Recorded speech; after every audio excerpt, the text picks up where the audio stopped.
Hey everyone, and welcome back to the channel. Today, we're diving deep into two of the most talked about red cards in recent rugby history. And we've got the legendary referee Nigel Owens to help us make sense of it all. I'm talking about the send-offs for Springboks duo Lood de Jager and Franco Mostert. Both incidents sparked huge debate, leaving Springboks fans and even Rassie Erasmus fuming. De Jager was red-carded and banned for his high shot on France's Ramos, while Mostert saw red for his tackle on Italy's Paolo Garbisi. The outcomes were confusingly different. De Jager's ban was upheld, but Mostert's red card was completely rescinded.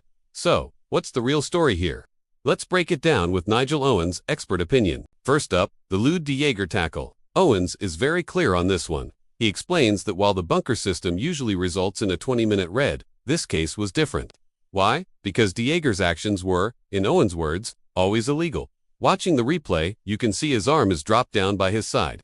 There's absolutely no attempt to wrap his arms in the tackle. According to the rules, in Owens' interpretation, when a player's action is fundamentally illegal like this, any mitigation becomes irrelevant. It doesn't matter if Ramos was falling, or if another player was involved. The fact that de Jager's technique was always illegal from the start means it's a straight red card. Owens said that as he watched it live, he thought it was a permanent read for exactly that reason. So, for all the debate, the decision on de Jager was, by the book, the correct one.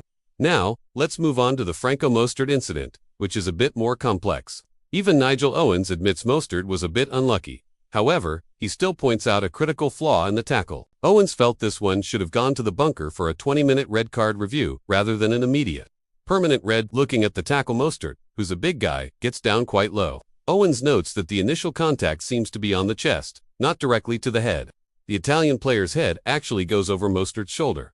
So, where did Mostert go wrong? It comes back to that same principle. Always illegal. His arm on the other side isn't making a clear attempt to wrap. It's tucked in by his side. Owens emphasizes that this simple action could have saved Mostert by having his arm up and ready to wrap. He would have shown legal intent. Because his arm was tucked, his action could be deemed illegal, which opens the door for a sanction. Owens wasn't convinced it was a straight red card on the field. He saw it as a case for the bunker to review. And even then, the bunker might have still issued a 20-minute read because of the illegal action and the potential danger.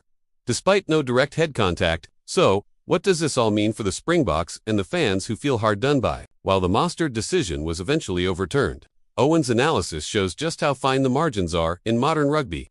The key takeaway for players at every level is clear. Tackling technique is everything. That wrapping motion, that attempt to make a legal tackle, can be the difference between staying on the field and costing your team the game. It's a tough lesson, but one that's crucial for player safety and the integrity of the sport. What are your thoughts on these two incidents? Do you agree with Nigel Owens' breakdown? Let me know your opinions in the comments below. It's a fascinating and important discussion for the future of the game. Thanks for watching, and if you enjoyed this analysis, don't forget to like this video and subscribe to the channel for more rugby deep dives. See you in the next one.